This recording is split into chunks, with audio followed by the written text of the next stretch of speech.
Hello everyone, কেমন আছো তোমরা সবাই? আশা করি তোমরা সবাই খুব ভালো আছো, সুস্থ আছো। আমরাও খুব ভালো আছি। তো আমাদের আরেকটি নতুন ব্লগে তোমাদের সবাইকে স্বাগত জানাই।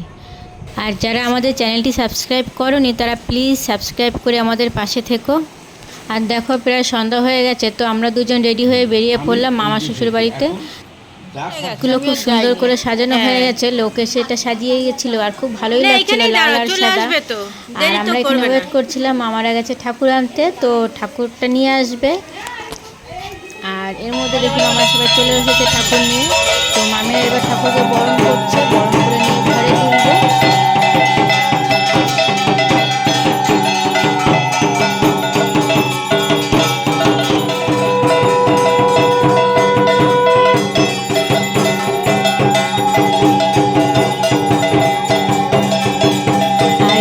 চলে এসেছে, তো মাকে মায়ের আসনে বসিয়ে দিয়েছে। আর দেখো এই জায়গাটা আমার ননদরা মিলে খুব সুন্দর করে ফুল দিয়ে সাজিয়েছে, বেশ ভালোই ওরা ডেকোরেশনটা করেছে। আর আমরা না অনেক রাত অবধি ছিলাম, তারপরে খেয়ে দিয়ে রাতের বেলা চলে এসেছি। আর এটা ছিল পুজোর দিনের সকালবেলা, তো স্নান করে আমরা রেডি হয়ে যাচ্ছি মামার বাড়িতে। তো বোন যাবে না, ও যেতে চাইলো না, ওরও ইনভাইট ছিল, কিন্তু ও যেহেতু যাবে না তো পুচকিটাকেই নিয়ে যাচ্ছি। শ্বশুরের বাড়িটা আমাদের বাড়ির কাছেই, বেশি একটা দূরে না, তো আমরা বেরিয়ে পড়লাম। তো এসে দেখছি ফল কাটা অনেকটাই হয়ে গেছে, আর ইনি আমার মাসি শাশুড়ি, তো উনি কাটছে ফলগুলো। আর এদিকে মামিরা বসে কেউ চন্দন ঘষছে, আর কি কাজ বাকি আছে সেগুলোই করছে। যাই হোক, তো আমার একটু তাড়াতাড়ি করেই আসার কথা ছিল, আমার একটু লেট হয়ে গেছে। পুজো করার জন্য এখনও ব্রাহ্মণ এসে পৌঁছায়নি, তো উনি চলে আসবে, ওনার আসার সময়ও হয়ে গেছে। তো তার জন্য সবাই একটু তাড়াতাড়ি করেই করার চেষ্টা করছে কাজগুলো। আর এই যে দেখো পুরোহিত মশাই চলেও এসেছেন এর মধ্যে, আর উনি বসে পড়েছেন পুজোতে। তো আমরা আজকে সবাই লাল সাদা শাড়ি পরেছি, কারণ আমাদের আজকে লাল সাদা শাড়ি পরেই আমরা পুজোতে বসবো। আর মামা শ্বশুরই সবার জন্য এই শাড়িগুলো কিনেছিলেন, তো ওনার ইচ্ছা ছিল আমরা সবাই যাতে বাড়ির মেয়েরা বউরা এই শাড়িটা পরেই পুজোতে বসি।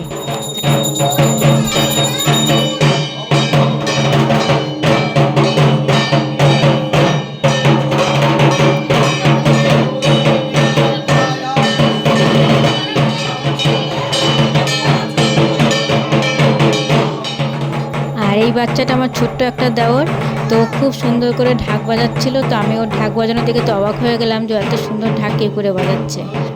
তো এরা আমার ননদ। তো পুজোর ওখানটা যেহেতু একটু ভিড় হয়ে গেছে, তো ওরা পাশের রুমটা এসে চুপচাপ করে বসে আছে, তো আমি ওদের কাছে একটু এসে বসলাম।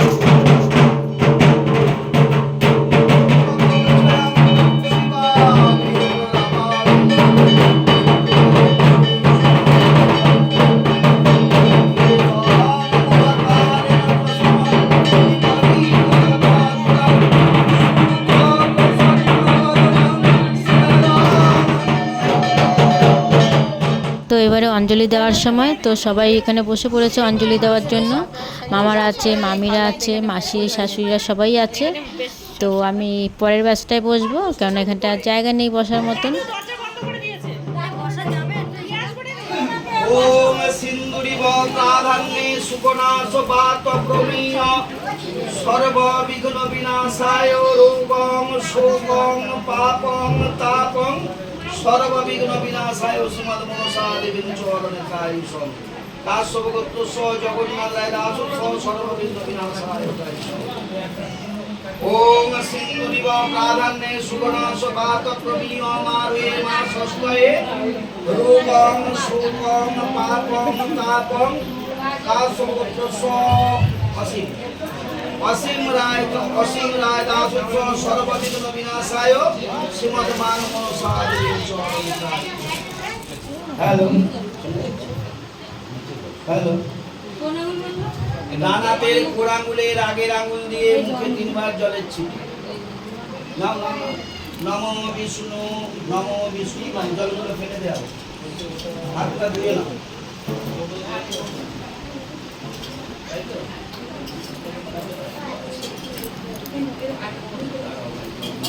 ঠাকুর মশাই এটা দেবো না পরে দেবো দক্ষিণাটা? হ্যাঁ পরে, তাহলে হাতে রাখি, যখন তুমি করবো তখন। বসো বসো বসো, এই দুষ্টু, বস বস বস।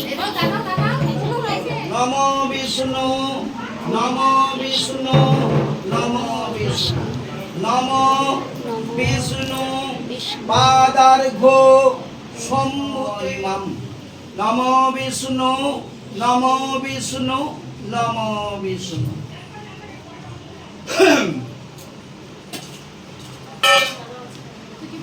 তো অনেকক্ষণ দাঁড়িয়েছিলাম যেহেতু, তো পাটা একটু ব্যথা হয়ে গেছিলো, তাই এসে আমি একটা চেয়ারে বসলাম। আর এদিকে পুচকি মেশে সবাই রয়েছে, আরও 2-4টে বাচ্চা। তো পুচকি মানে কিছু একটা চাচ্ছিল আর মিশে দিচ্ছিল না, তো পুচকি একটু রেগে গেছে, মুখটা কালো করে বসে আছে।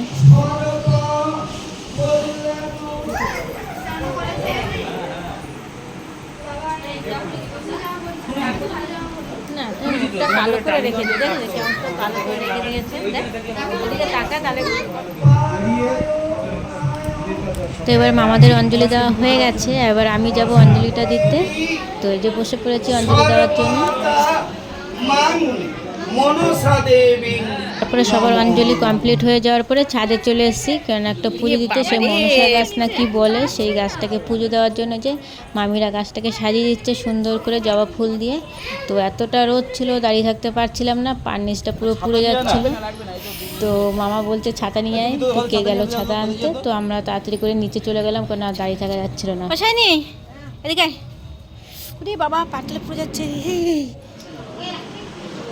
এখানে বসবে, বসে পড়ো, বসে পড়ো, বসবো। বসো, ভালো আছে তুমি? ঠিক আছে ঠিক আছে, শাড়ি যাও ভিতরে বসো।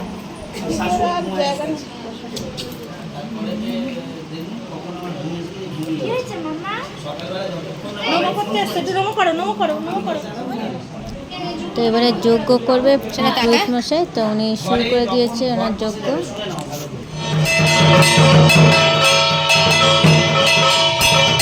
তো এতটা ধোঁয়া হয়ে গেছিলো, আমি আর বেশিক্ষণ থাকতে পারছিলাম না, খুব চোখ জ্বালা করছিল। তো আমি চলে আসলাম ওখান থেকে। পুজো শেষ হওয়ার পরে কিছুক্ষণ পর মামি চলে আসলো প্রসাদ দেওয়ার জন্য। তো প্রসাদগুলোকে রেডি করছিল, সবাইকে দেওয়ার জন্য প্লেট করছিল। বুলি আছে, বুলির বর আছে, আর দাদু আছে, আর আমাদের একটা পুচকি আছে। কয়জন বললাম? ওই 4-5 জন মতনই আছে। ওই কাকি খেতে পাঁচটা নিয়ে যা, হয়ে যাবে। এই বড় মানুষ বাইরে বড় হয়ে কোথায়? ওই তো তারপরে এসে ওই মাখা নিয়ে এইটা এই নে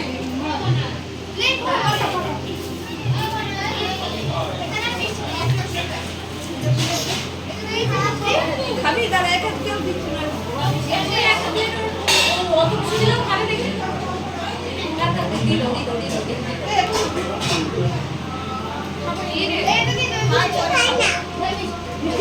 ও কি কি খাবে জিজ্ঞাসা করো, সেইগুলো দাও ওকে। বসে খাবে পড়ে না জানো, তোরা যে বসে খাও পড়ে না জানো।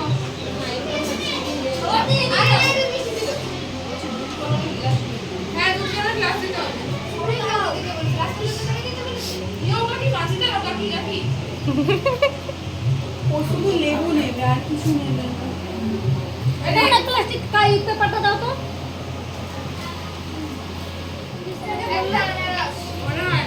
বলবে খেয়ে দিয়ে উপরে গিয়ে প্রসাদ নিয়ে চলে আসবে, তাই বলবে যে খেয়ে দিয়ে প্রসাদ নিয়ে তো নিচে না, নিচে উপরে তো করা যায় না।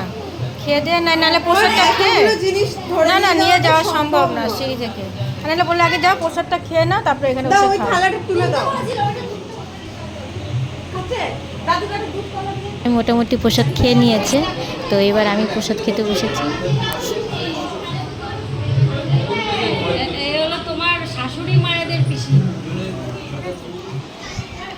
তো সবাই তো মোটামুটি কম বেশি কাজে ব্যস্ত ছিল, তো যাদের একটু ফাঁকা পেয়েছি তাদের সবাইকে নিয়ে একটু ছবি তুললাম আর একটু ভিডিও করছিলাম। না একটু ওই মাঝখানটা দাঁড়া, ব্যাস ব্যাস জ্যোতিদি। তো তারপরে চলে আসলাম খেতে।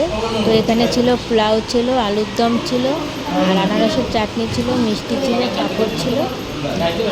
দুই মামারা ছিল আর আমার একটা ননদের হাজব্যান্ড ছিল আর আমরা 3 জন ছিলাম। আর এটাও আমার আরেকটা ননদ। যাই হোক, ওই আমাদের সবাইকে খাবারটা দিচ্ছিল। তো আমি খেতে পারছিলাম না, অনেকটাই নষ্ট করেছিলাম, ভালো লাগছিল না ঠিক নষ্ট করতে, কিন্তু এই ননদ আমাকে এতটাই বেশি দিয়ে দিয়েছিল যে আমি খেতে পারছিলাম না। ভিডিওটা আর বেশি বড় করব না, তো এখানেই শেষ করব। তো তোমরা সবাই ভালো থেকো, সুস্থ থেকো। আর আমাদের ব্লগটা যদি তোমাদের ভালো লেগে থাকে তো প্লিজ একটা লাইক করে দিও আর আমাদের চ্যানেলটা সাবস্ক্রাইব করে নিও।